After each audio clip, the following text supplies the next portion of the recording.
So I'm at a friend's and I've been asked to open a drill, an old corded drill that has lost the key chuck.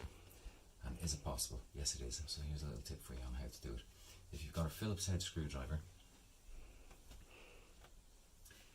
and a flathead screwdriver, you can use those instead. So we've lost the key to the chuck.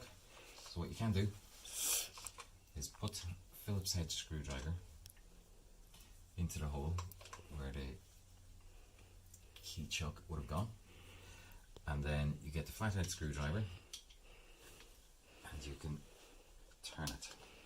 One way will tighten it. My hands are probably in the way, you'll be able to see that. The other will loosen it. Take that out.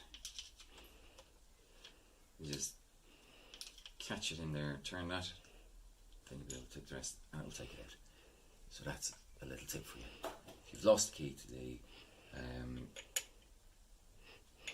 chuck, see, new ones are now keyless, so we don't need them, but you still sometimes have an old drill that needs to be opened. You can still use it even though you've lost the key to the chuck.